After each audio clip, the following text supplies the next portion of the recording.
Então, boa noite a todos.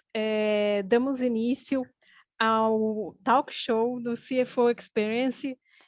A gente está começando hoje uma nova sequência de eventos que a FIPECAF está fazendo em parceria com a FEA-USP, e nessa parceria a gente vai tentar aproximar o ambiente acadêmico da prática. Então, a gente às vezes vê a muita questão de como fazer as coisas na academia, na teoria, e não vê a prática. Então, a ideia da gente trazer esse talk show é trazer profissionais de finanças, que atuam na finanças, para trazer, compartilhar conosco essa experiência. Por isso, é o nome do evento, CFO Experience, que vai trazer a experiência que os profissionais da área de finanças têm, compartilhar conosco, trazer essa visão prática, interagindo com o meio acadêmico.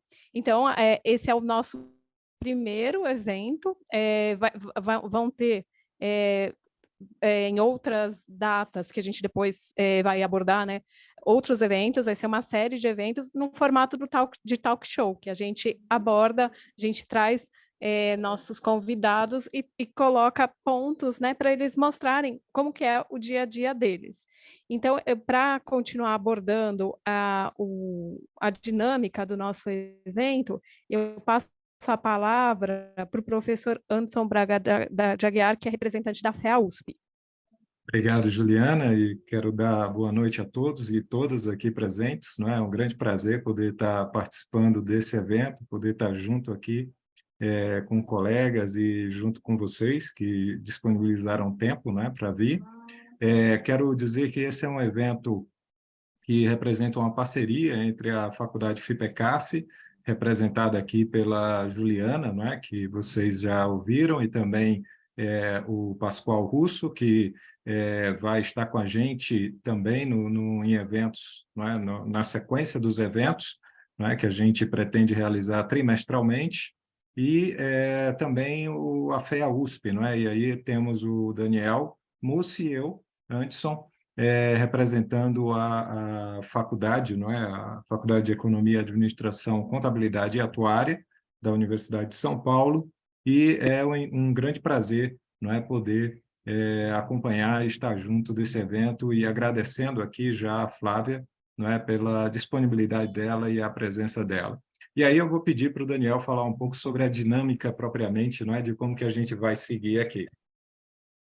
Boa noite a todos. Primeiro, eu gostaria de agradecer, né, a participação de vocês nesse evento, especialmente da nossa ilustre convidada, a Flávia. O evento ele terá a duração de 1 hora, então a gente, inicialmente, né, vai direcionar algumas perguntas de reflexão, né, promovendo um diálogo com a Flávia, e ao final a gente pretende definir aí uma ou duas perguntas da plateia, né, para também podermos direcionar para a nossa convidada. Então, essa dinâmica, eu gostaria de passar a palavra para a Juliana, que vai fazer a apresentação da Flávia. Bom, então, primeiro, queria agradecer muito a Flávia por estar aqui conosco, disponibilizando toda a sua experiência. Vou trazer um pouquinho do currículo, a gente teve que resumir, o currículo nossa, a gente vê, é brilhante demais, né? Trouxe aqui alguns pontos. Ela é atual vice-presidente, General Manager da PepsiCo no Hub de Soluções Globais no México, então é uma participação internacional. Ela atua atualmente como VP no México, na PepsiCo. Ela foi CFO da PepsiCo no Brasil.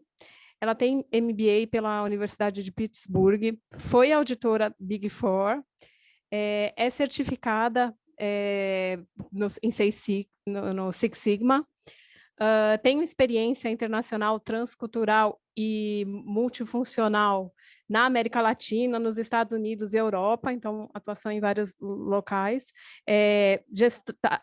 atua na gestão da América Latina como líder regional, é vice-presidente do Comitê Executivo do IBEF São Paulo, co-anfitriã de inovação, membro do Comitê de Líderes Financeiros do Diretoria Vogal do IBEF e membro do Comitê de Governança do IBEF São Paulo Conecta mulher. Enfim, aqui é só um resumo que a gente trouxe. É brilhante o currículo. Que honra a gente estar aqui com você, Flávia. Muitíssimo obrigada por estar aqui conosco. Então, vamos começar o talk show, né?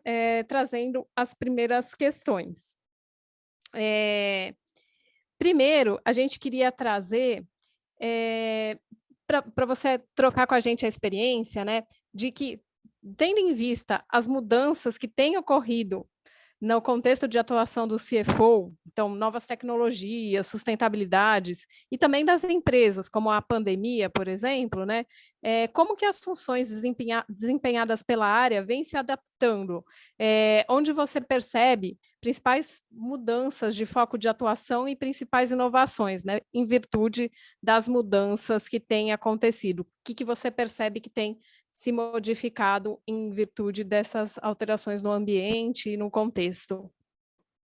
Bom, primeiramente, boa noite a todos. É uma honra estar aqui participando desse evento, que é super importante para inspirar todos os nossos futuros CFOs, né? Ou os CFOs que querem trocar também informações aqui nesse grupo. Realmente é um prazer estar aqui podendo falar com vocês. Sobre a sua pergunta, Juliana, assim, eu acho que a pandemia, ela teve um efeito muito interessante na área financeira, porque a gente sempre, acho que duas áreas dentro de uma organização são áreas que são muito focadas em processos, e uma delas é finanças, né? Então, nós estávamos acostumados a termos processos de orçamento anuais, revisões de orçamento trimestrais e emissão de resultados trimestrais, e de repente acontece uma pandemia, nós não temos estatísticas que possam gerar dados para que a gente possa tomar decisão, porque não teve uma pandemia, e quando teve a pandemia, não existia CFO no formato que existe hoje, nem área de finanças. Então, nós não tínhamos esse histórico. Então, a área de finanças, ela teve que dar uma resposta muito rápida. E, para isso, ela teve que se conectar com o negócio.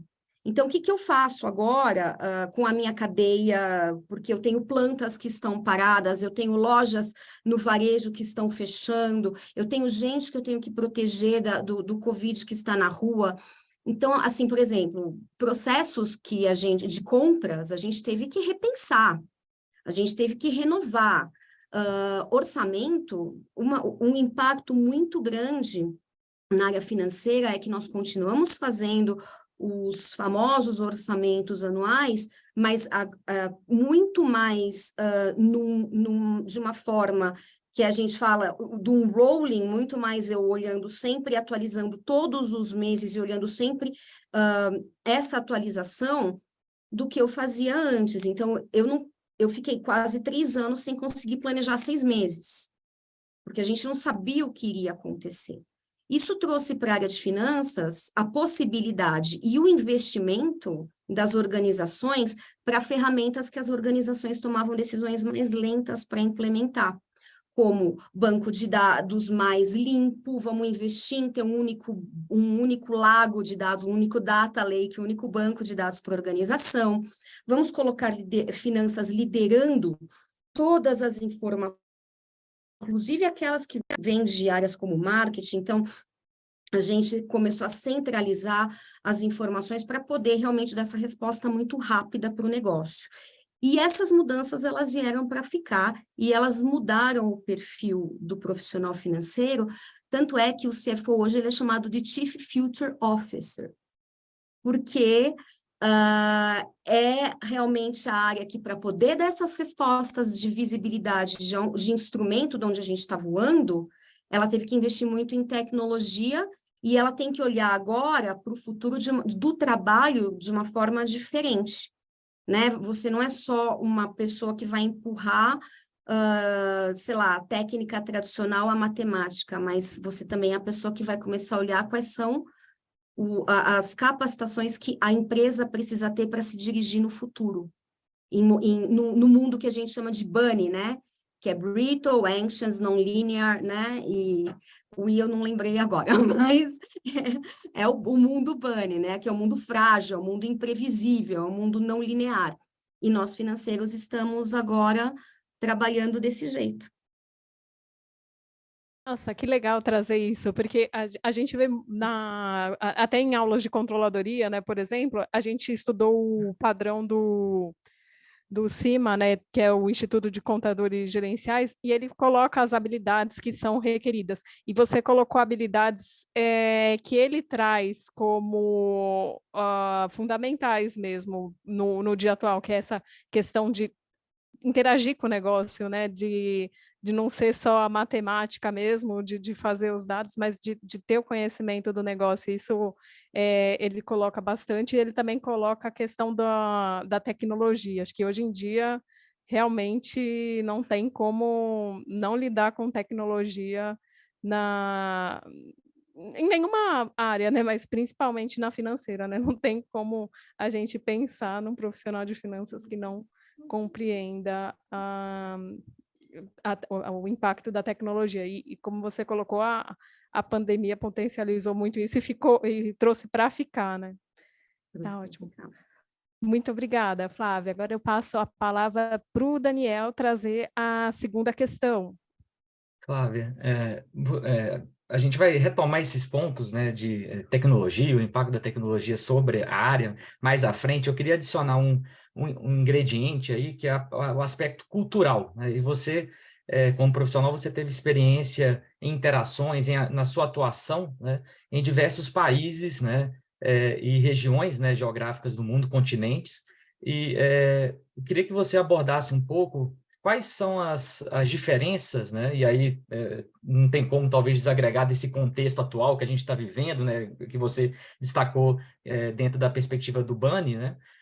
Mas quais são as principais diferenças culturais que você percebe e especificamente que você destacasse aquelas que, vamos dizer assim, são mais importantes para caracterizar o profissional no Brasil, o profissional da área financeira que atua no Brasil. Então, se puder fazer essa análise, né, e compartilhar com os participantes, por favor. Eu acho que a América Latina tem uma história muito parecida economicamente e politicamente entre os países. Existem alguns países, como o nosso, como a Argentina, que sofrem e sofreram e sofrem com muita instabilidade inflacionária. E, por exemplo, o Brasil, ele é um país que ele é extremamente automatizado do ponto de vista bancário, comparando com diversos outros países, né? Inclusive até com os Estados Unidos. Então, no Brasil, o CFO ele tem uma vantagem de ter uma estrutura do sistema financeiro mais automatizada, mais ágil, que dá informações mais rápidas, enquanto outros países não funciona dessa maneira. No Brasil, a gente precisa, e é muito interessante, né, porque quando os meus colegas dos outros países passaram 2021 e 2022 sofrendo com a inflação, no Brasil a gente sabia o que fazer. Então, foi muito interessante. Nós já subimos os preços, já fizemos as revisões de tabela, já tínhamos os sistemas preparados para isso, mesmo que nós não estivéssemos utilizando mais essa tecnologia para a questão de, como a gente chama de gestão de receita, né? Que gestão de receita é uma disciplina relativamente nova de finanças, por conta de um acompanhamento mais próximo que as empresas de tecnologia que trabalham por assinatura trouxeram, mas é muito interessante que nós tínhamos essa flexibilidade. E aí eu olhava para os meus... Vou contar uma anedota que tinha... Nós temos aqui uma região nos Estados Unidos que vende Pepsi Cola, a bebida, e outras bebidas, e eles quando que eu repasso o preço? Quando que eu faço? Aí tinha um brasileiro trabalhando com eles que falou assim, como vocês ainda não fizeram isso? Então, assim, nós estamos muito acostumados aí no Brasil com instabilidade econômica, instabilidade política, lidar com o mercado financeiro emocional. Isso faz com que a gente tenha que desenvolver resiliência, né? bons sistemas de informação, mas principalmente muito conhecimento do mercado e do negócio e do nosso cliente. Já em países onde você tem uma estabilidade maior, o que você consegue fazer de diferente é investimento em tecnologia para o negócio dentro das organizações, para justamente aproveitar e melhorar a eficiência, porque é muito mais fácil você melhorar a eficiência numa situação de estabilidade econômica do que numa situação de instabilidade econômica. Na situação de instabilidade econômica, você está tentando sobreviver o dia a dia para você poder gerar lucro. Numa situação de estabilidade econômica, é muito mais fácil você aplicar um projeto de Six Sigma e falar, essas são as minhas variáveis, porque elas vão ser 2 ou 3. Enquanto para a gente, na América Latina, que aqui no México também é parecido, e no Brasil você tem N variáveis. Então, eu acho que o CFO brasileiro ele é muito versátil, é um CFO que ele sempre está buscando estudar, né, estar atualizado com o que está acontecendo no mercado. É um CFO que poderia olhar mais para o mercado externo. Eu acho que uma oportunidade que a gente perde como financeiro aí no Brasil é que a gente não tem o hábito de se certificar.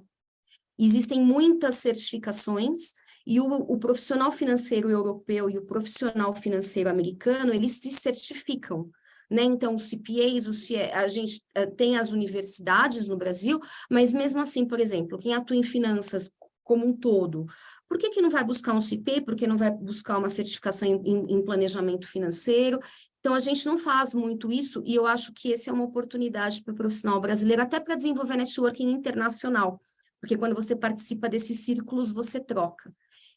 E já em outros países, como, por exemplo, o pessoal que atua, né, como financeiro nos Estados Unidos, eles têm uma outra vantagem, que é estar muito perto de um mercado de capitais extremamente evoluído, que é a Bolsa de Nova York, a Nasdaq. Então, eles têm outras habilidades que ainda a CVM, comparando, eu já fiz SEC Filing, comparando, eu acho que a gente tem, a CVM é forte, a CVM é um organismo que eles realmente tentam fazer o que é certo aí no Brasil, mas ainda precisa o mercado de capitais amadurecer para que a CVM possa caminhar aí para o planejamento estratégico, para a estratégia que ela tem para o mercado de capitais e governança no Brasil.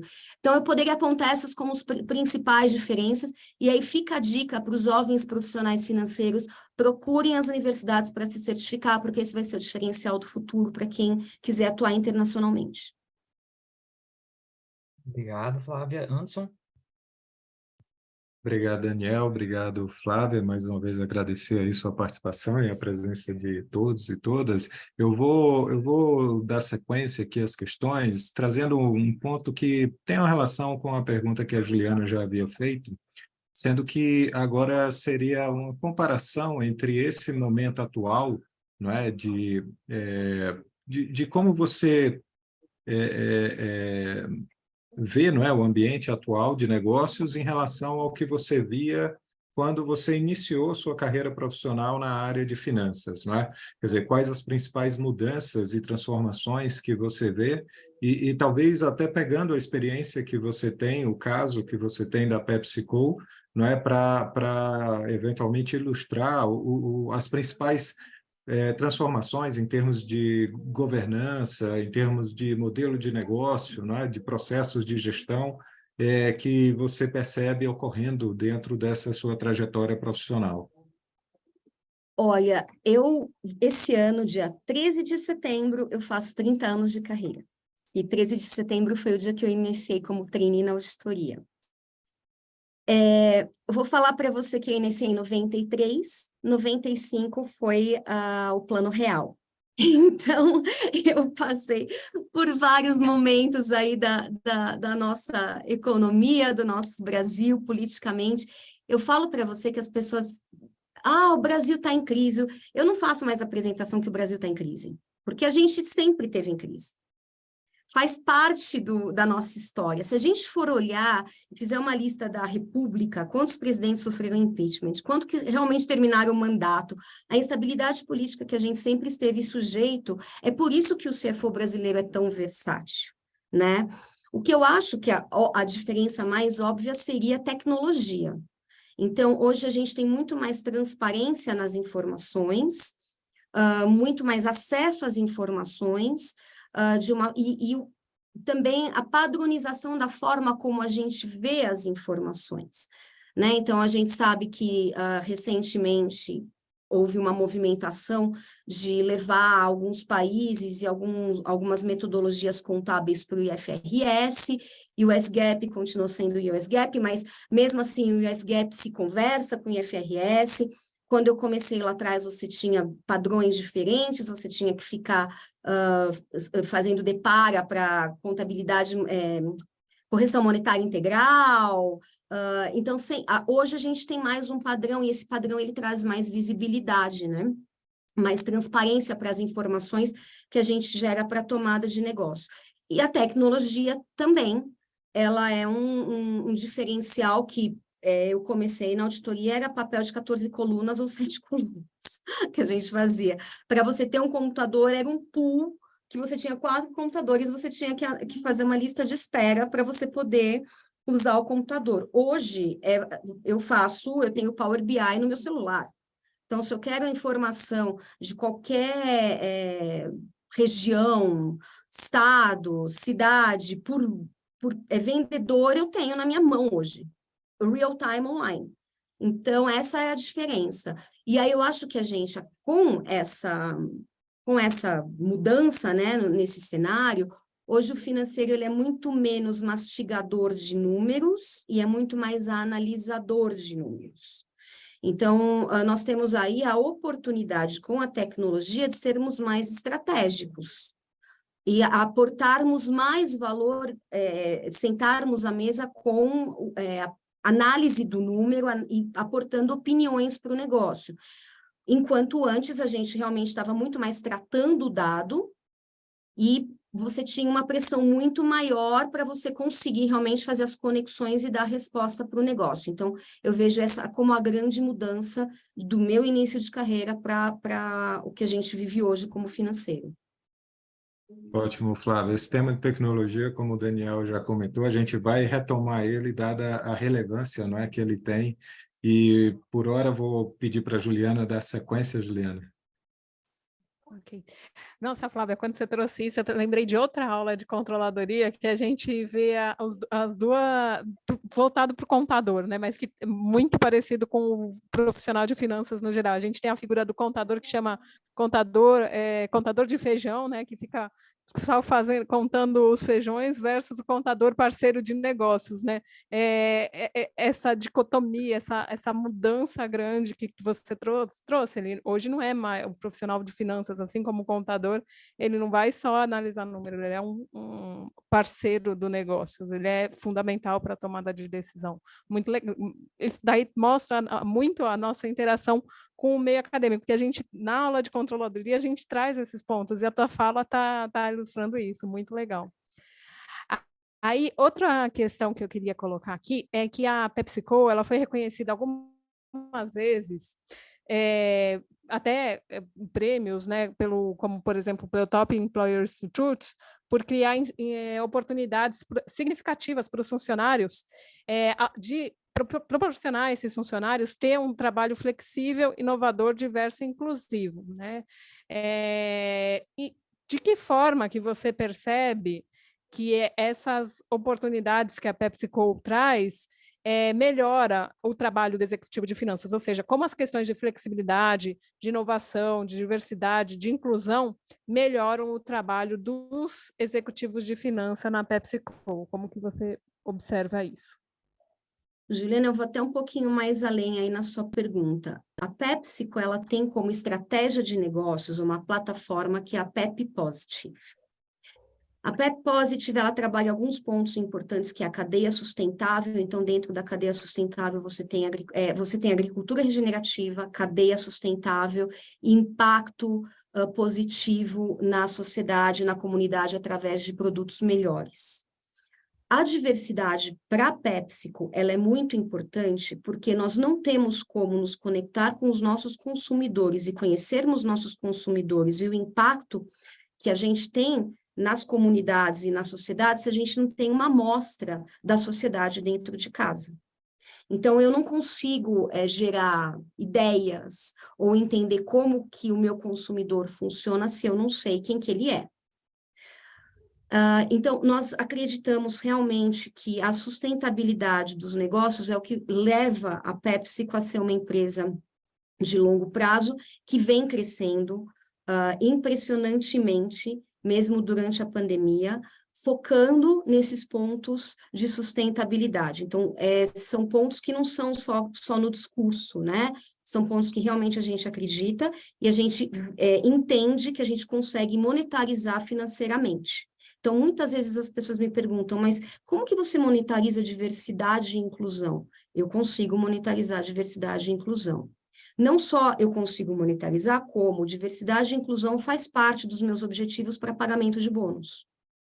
Então, eu tenho objetivos sobre a diversidade do meu time, tanto quanto a gênero, quanto a equidade racial, para mover essa agenda e a gente conseguir aumentar a representatividade. Nós acreditamos que, primeiramente, a gente precisa ser desproporcional para você trazer uma equalidade no futuro, onde a gente consiga aumentar o percentual de representatividade nas lideranças das empresas. Como que isso melhora a vida do financeiro dentro da empresa? Você cria oportunidades igualitárias de desenvolvimento. Então, nós olhamos, por exemplo, para a inclusão como quais são as habilidades que a pessoa pode aportar mais do que, às vezes, algumas coisas que a pessoa, naquele momento, não tem a oportunidade de ter acesso, como, por exemplo, ao idioma inglês. Então, a gente acredita que se a pessoa ela tem a habilidade que a gente precisa para determinados trabalhos, para determinadas oportunidades de negócio, a gente pode oferecer para essa pessoa o inglês. Então, a inclusão, ela nos ajuda a ter um plantel de talentos muito maior do que se eu simplesmente focasse em alguns grupos mais, que principalmente no Brasil, teriam acesso a melhor educação e aí você acaba reduzindo, né, o seu pool de talentos. Então, o nosso objetivo é aumentar o nosso pool de talentos. O profissional financeiro, ele acaba sendo impactado com mais oportunidades dentro da organização e também com o entendimento, por exemplo, de que todos merecem ter qualidade de vida dentro do trabalho.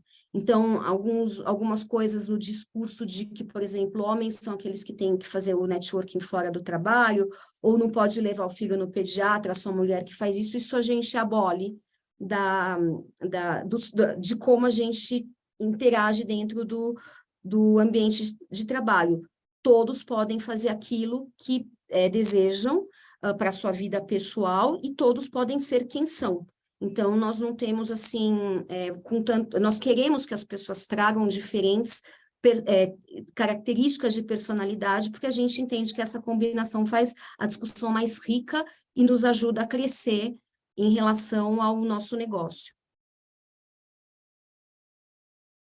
Na pandemia, você viu que mudou muita coisa em relação a essa questão de como é oferecida benefícios, por exemplo, home office, como que a PepsiCo está atuando em modelos home office? Home office já era um benefício que nós tínhamos antes da pandemia. Então, a PepsiCo ela já atuava com uma política de home office. Quando nós entramos na pandemia, o que a gente fez foi ampliar a política que já existia do home office.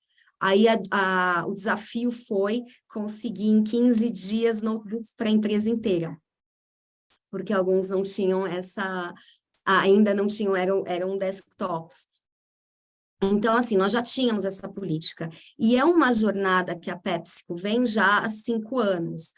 O nosso CEO atual, o Ramon, antes dele quem atuava era uma mulher, era a Indra. E então já está na prática da PepsiCo a questão da diversidade há algum tempo. A pandemia, em relação à flexibilização do trabalho para a gente, ela ampliou. No retorno agora da pandemia, nós estamos focando em ocasiões de trabalho, para que as pessoas elas colaborem. Então, quais são essas ocasiões? As pessoas vêm para o escritório para celebrar juntas, para criar juntas, para colaborar juntas. Esses são os momentos que a gente cria aqui dentro do escritório para que as pessoas venham para o escritório fisicamente.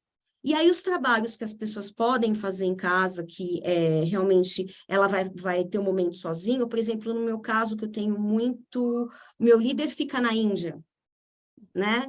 Então, aí, aqueles dias onde eu tenho que conversar com as pessoas que eu não vou encontrar no escritório, esse dia eu me programo para fazer home office. Os outros dias onde eu preciso colaborar com as pessoas, eu vou para o escritório. Mas uma coisa que é muito importante é que muita gente foi contratada, né, na pandemia online. Em algum momento, é muito importante a gente trazer as pessoas para dentro do escritório para elas provarem a cultura da companhia. Porque a cultura da companhia você não consegue provar 100% remoto. Você precisa, né, tangibilizar, entender os símbolos da cultura da companhia. Então, a gente também tem essa preocupação de que agora que a gente superou esse momento de emergência sanitária, a gente traga as pessoas para elas provarem o que é a PepsiCo, né, e colaborar com os colegas presencialmente. Legal. Obrigada, Flávia. Passo agora para o Anderson trazer a próxima questão. Eu vou deixar o Daniel seguir, aí eu vou na Tá. sequência. Vai lá, Daniel. Beleza. Flávia, quando você estava abordando, né, esse tema que a Juliana colocou de sustentabilidade, surgiram alguns pontos relacionados a capital humano. Quando você estava discutindo um pouco das diferenças, né, entre os países, você comentou sobre as possibilidades de certificação dos profissionais de finanças. Então, eu queria aprofundar um pouco nessa temática de capital humano, olhando para competências, né?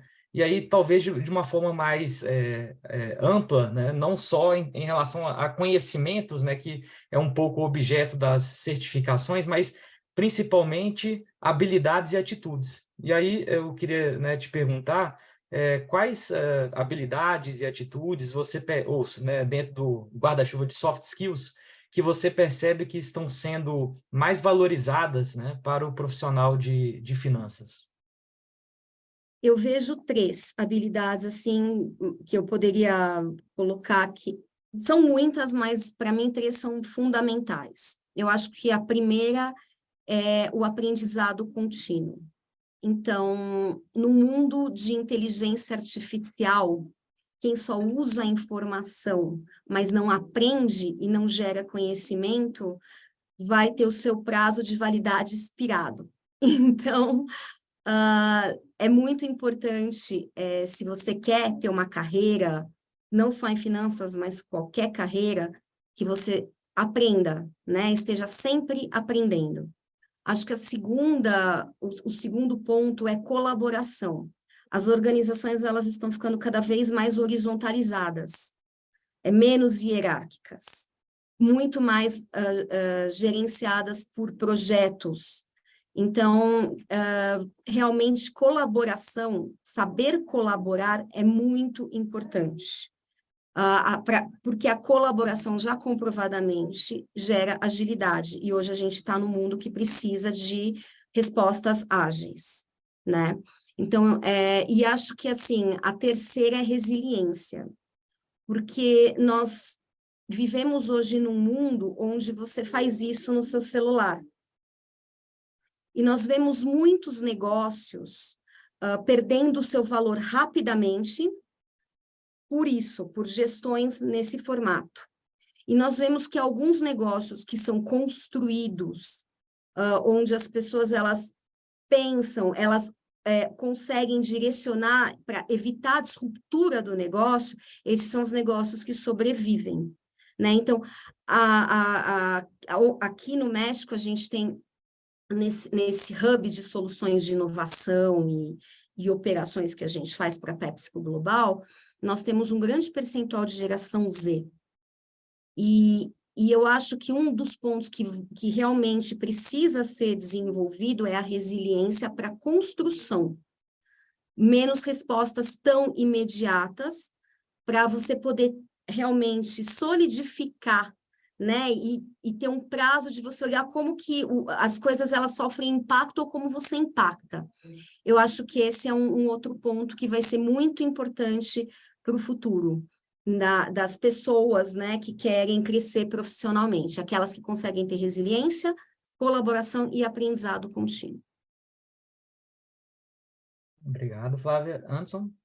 Eu vou, então, retomar esse assunto que a gente tem repetido, né, da tecnologia, e falar um pouco sobre esse tema de inteligência artificial, e talvez até relacionando com alguns pontos que já foram trazidos, que é a mudança na forma de atuação do profissional de finanças.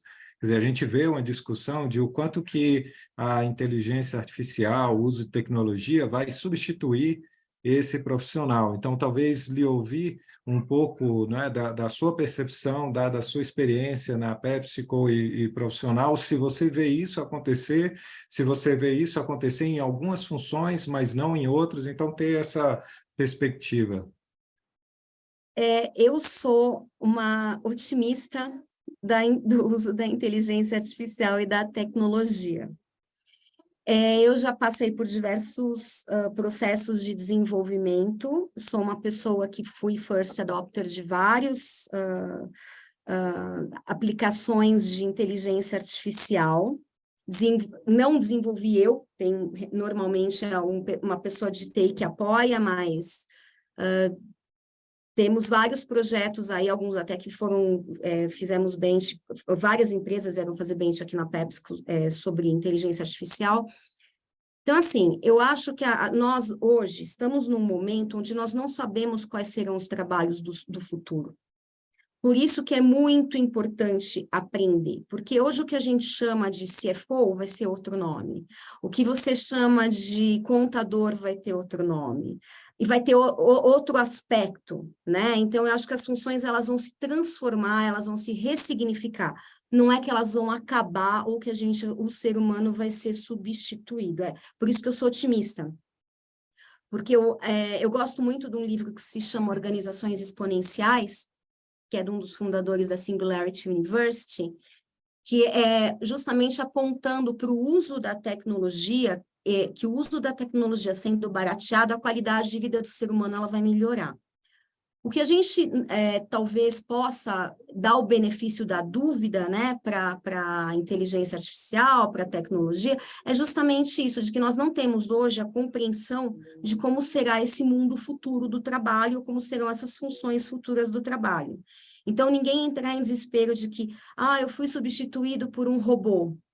Não, você tem que tentar ressignificar a sua função, aprender coisas novas, buscar outras formas de aplicar o seu conhecimento. O robô, por um bom tempo, ele vai vai atuar de uma forma muito em conjunto com o ser humano. Mas eu tenho a crença realmente de que existem algumas coisas que até é uma discussão que a gente sempre tem, né, entre alguns profissionais mais sêniores de finanças, se a gente acha que realmente o robô consegue ler o mercado financeiro quando ele está emocional. Porque existe emoção também no mercado financeiro, né? Então, como que o robô vai saber que a declaração do presidente XPTO vai causar Ele pode pegar os dados passados, ele pode aprender, mas ainda existe um grau de imprevisibilidade no mundo. Mas a atenção aí, Anderson, é o seguinte, a inteligência artificial, ela realmente traz muita eficiência. Eu, dentro da minha equipe, além da questão da eficiência, dos resultados para o acionista, eu também tenho uma crença de que melhora muito a qualidade de vida das pessoas. Né? A gente consegue reduzir hora extra, a gente consegue, principalmente para o profissional financeiro, que ele é muito sacrificado nesses períodos de fechamento, de orçamento, ajuda bastante. Mas, assim, é ficar atento de como o seu trabalho ele vai ser alterado, como você pode ressignificar o seu trabalho e como você pode aprender coisas novas, porque as profissões de hoje não vão ser as mesmas do futuro.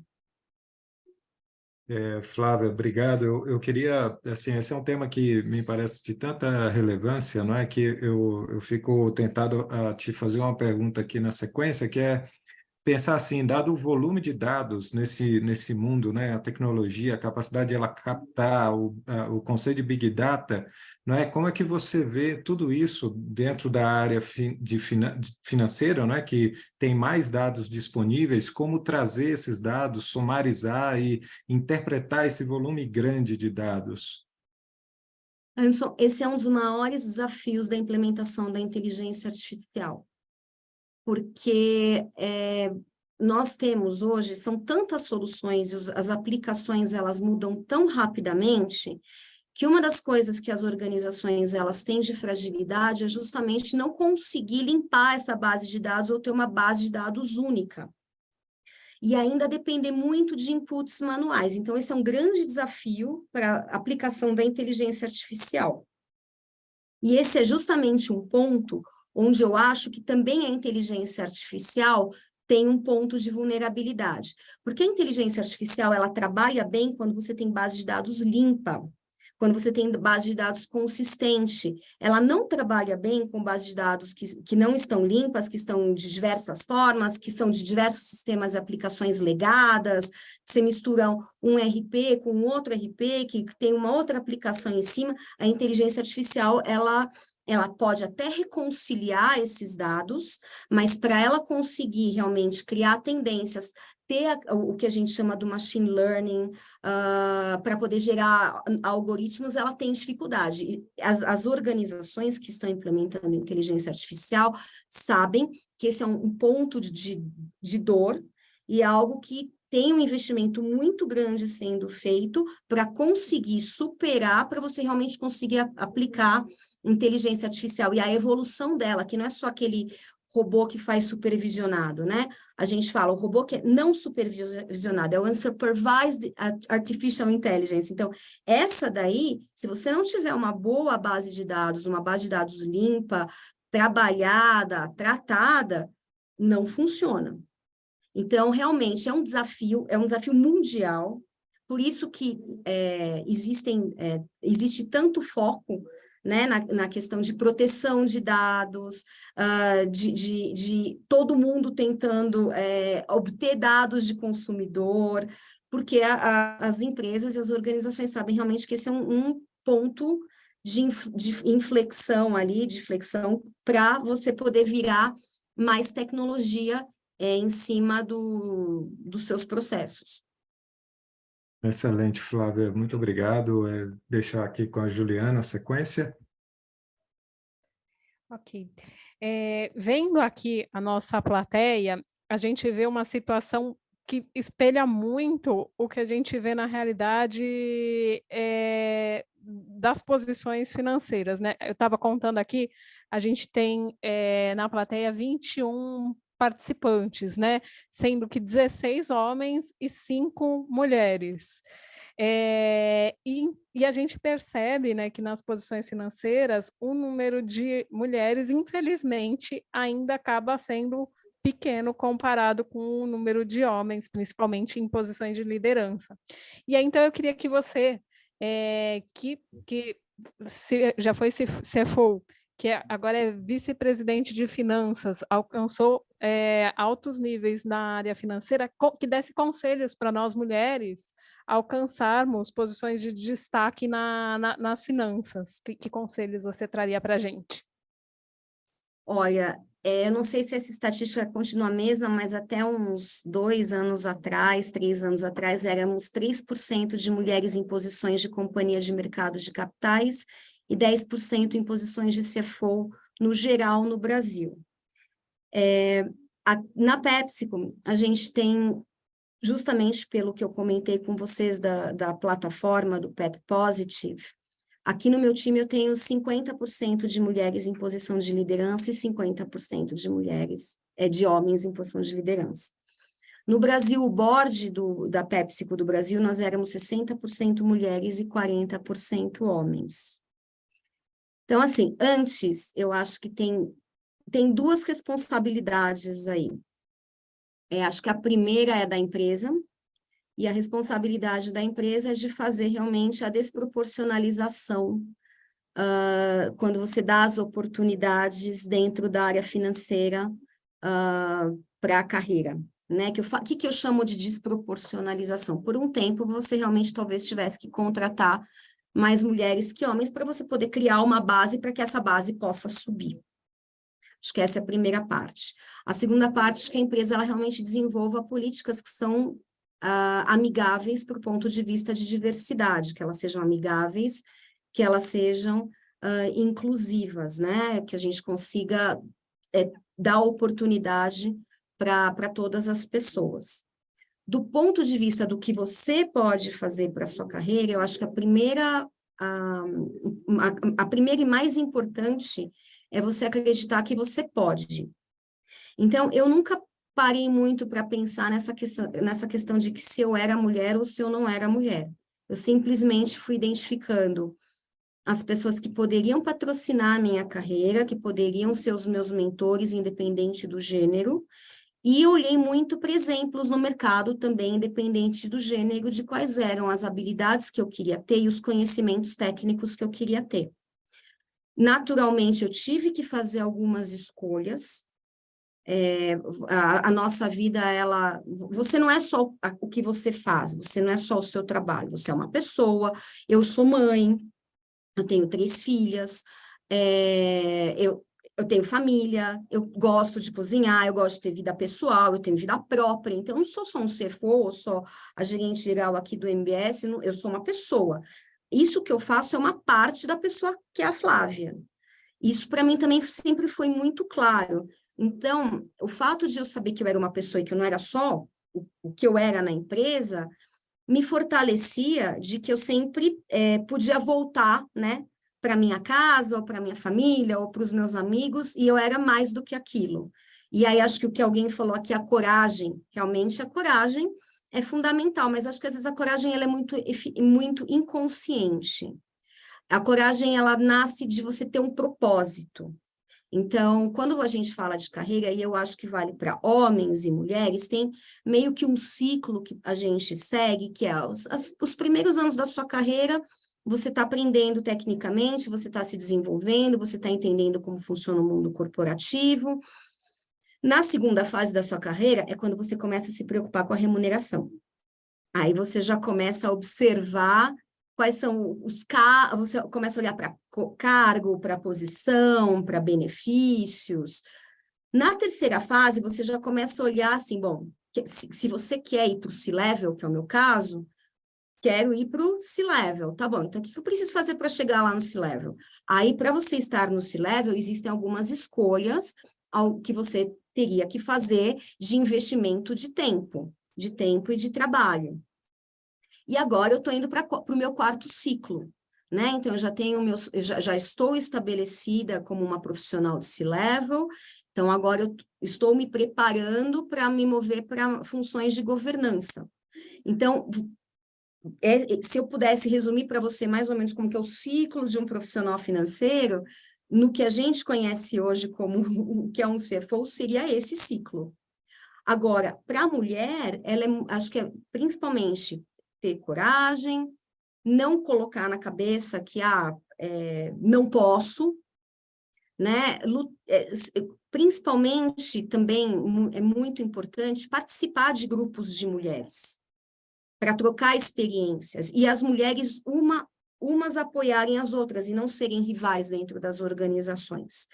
E eu acredito muito no poder da mentoria. Eu acho que se você admite que você precisa e que você tem pontos de desenvolvimento, isso te ajuda a crescer, porque você consegue trabalhar pontos que para você são cegos e outra pessoa pode vir te ajudar no seu objetivo e no seu propósito de vida e no seu propósito de carreira.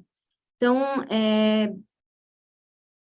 o que eu falaria para as mulheres é isso, assim, tenha, como ela falou aqui, coragem, como o Rodrigo falou, tenha coragem,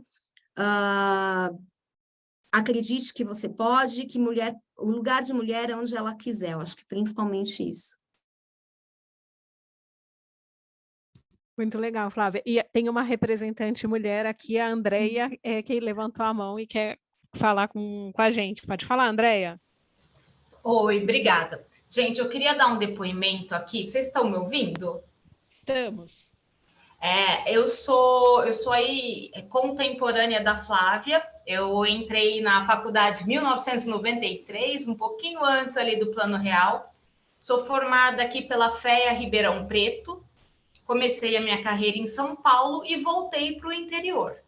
Então, assim, realmente, desde a minha época de graduação, numa turma de 40 alunos, nós éramos em 6 mulheres, né? Então, já são menos... É um mundo que talvez as mulheres não se atraiam tanto para esse mundo de financeiro. Nos cursos de administração, acabam tendo mais mulheres. Mas hoje, eu sou CFO de uma empresa multinacional aqui em Ribeirão Preto. Eu participo muito de eventos, por exemplo, do Banco do Brasil, na plataforma corporate, onde a minha empresa se enquadra, e eu sou a única mulher. Não existem outras mulheres CFO na região. Então, assim, participo de muitos eventos. Quando eu não sou a única, tem eu e mais 2, uma delas é a fotógrafa. Tá? Então, talvez aí em São Paulo ainda o mercado seja um pouco mais aberto, ou as mulheres participem mais, mas infelizmente aqui no interior ainda a gente vê pouco isso. É verdade, né? Essa questão da regionalidade, né? A distribuição que pode não ser igualitária nos centros urbanos, no interior pode estar menos igualitária ainda. Realmente. Sim, São Paulo é um mundo à parte, né? São Paulo é um mundo à parte. Então, assim, infelizmente, eu estou sempre brigando, eu participo do grupo Mulheres do Brasil aqui na cidade, mas eu acho que eu sou a única representante do mundo financeiro. E das outras, que outras áreas participam? Advogadas, tem psicólogas, algumas que são empreendedoras, né, montando ali o próprio negócio, mas realmente na área financeira eu tenho muitas mulheres na minha equipe, mas do quadro de diretoria da minha equipe eu sou a única mulher. Muito legal o seu depoimento, Andreia. Obrigada. Eu que agradeço. E agora a gente passa para a plateia. Alguém mais quer colocar alguma questão? Tem uma pergunta de quem? Já tem uma aqui, eu não estou agora conseguindo ver o nome. É a Cristiane. Cristiane.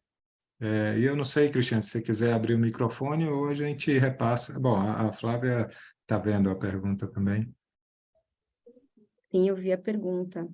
Essa é uma pergunta bastante relevante, Cristiane. Eu acho que saúde mental tem tanta relevância quanto saúde física, e nós ainda não estamos acostumados a falar sobre isso. Eu acho que, na minha experiência, é isso que eu estou te falando, eu acho que a gente não está acostumado a falar sobre isso, e nós deveríamos estar. Então, acho que o desafio é a gente criar dentro da empresa um ambiente que seja acolhedor, para que as pessoas possam trazer os seus desafios de saúde mental e que as empresas possam desenvolver e implementar programas que sejam focados também em saúde mental. É uma curiosidade para vocês, né? Aqui, por exemplo, na PepsiCo, nós temos vários programas focados em saúde mental. E a maior parte dos programas focados em saúde mental, então nós temos psicólogo para o funcionário e para a família, linhas de apoio, trabalhos que desenvolvem, né, talvez o meio de trabalho de uma forma que não seja tóxica. A gente tenta também se divertir durante o dia, não só ser produtivo, e a gente acredita que a diversão ela é produtiva, mas mesmo, e todos esses fóruns, principalmente aqueles fóruns onde o apoio ele é muito mais profissional, como, por exemplo, as linhas de apoio, os psicólogos, nós fornecemos estes benefícios de forma anônima. E agora, nós fizemos uma pesquisa recentemente que os jovens que estão ingressando agora no mundo corporativo, eles querem falar sobre saúde mental com seus gestores. Eles querem abrir, eles querem se expor, eles querem poder contar com o gestor para falar sobre esse assunto. E aí a nossa discussão é que nós não estamos preparados para isso. Nós nas organizações, nós não estamos preparados para falar de saúde mental. Então, eu acho que ainda tem muito a se fazer nesse campo. Algumas empresas já deram algum passo, mas eu acho que a gente vai ter que acelerar realmente essa preocupação, porque as gerações que estão vindo aí querem conversar sobre isso. Nós já ultrapassamos diversos tipos de barreiras que são relacionadas à diversidade, à questão econômica, e agora os jovens querem falar de saúde mental. Então, mais por vir, como que nós vamos trabalhar isso como gestores, é o que vai ser a mudança e uma das coisas que a gente vai ter que ressignificar para o trabalho do futuro.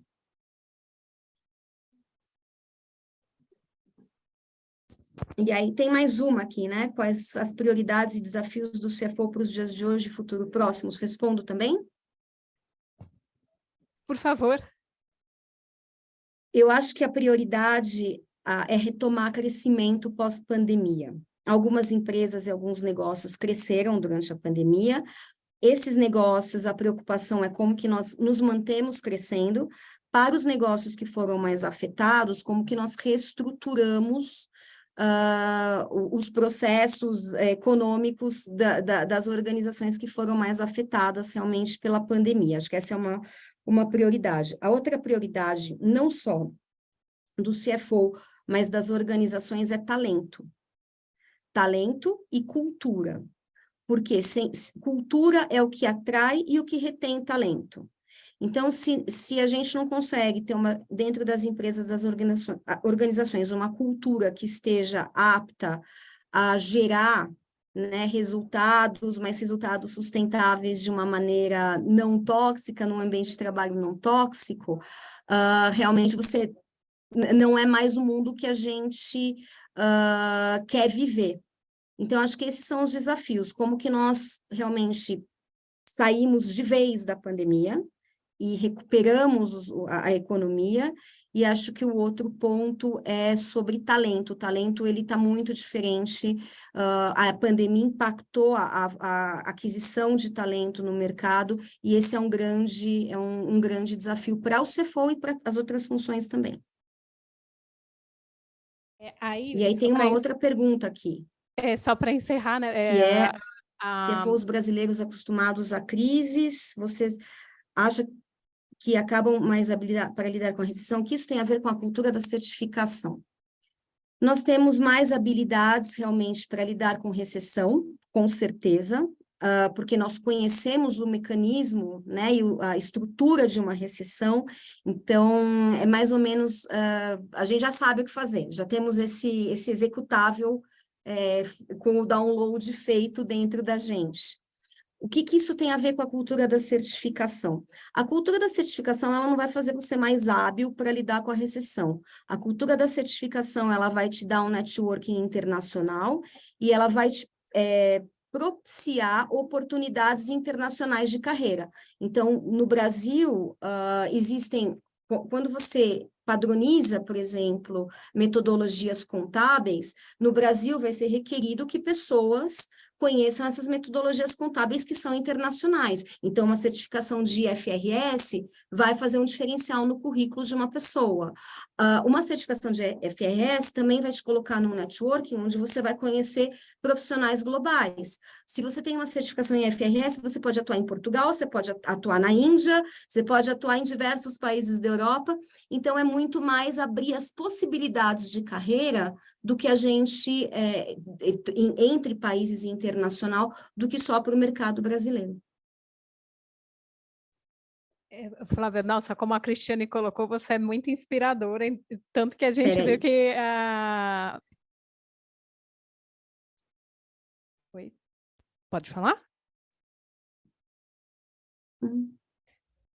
Como a Cristiane colocou, você é muito inspiradora mesmo, e a gente vê que a plateia participou bastante, a gente teve até que encerrar as perguntas, porque senão a gente ia passar horas e horas, né, aqui, que realmente é inspiradora e traz a prática mesmo, você mostra a vivência que a gente muitas vezes acaba vendo só na teoria, você trouxe a prática, você mostrou para a gente. Muito obrigada.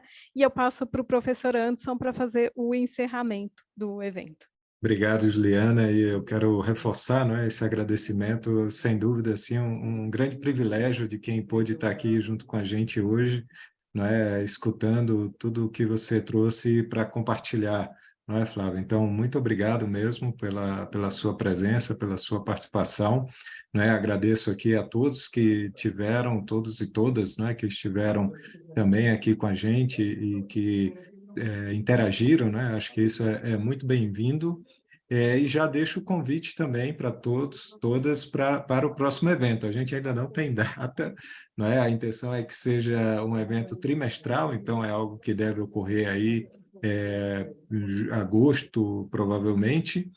E isso a gente vai divulgar em breve, não é? E reforçar mesmo esse ponto do quão importante para a gente essa aproximação, nós que estamos na academia, estamos nessa área de negócios, mas olhando de uma perspectiva e poder ter essa perspectiva de alguém com a experiência e não é toda a trajetória profissional que você tem. Então, é um aprendizado sem dúvida. Flávia, muito obrigado e boa noite. Eu queria agradecer, foi uma honra participar. Muito obrigado pelas perguntas, pelo espaço de poder dar voz para temas extremamente importantes para todos nós financeiros. E muito obrigado aí pela audiência, pelos comentários aqui, vocês também me inspiram muito. Boa noite.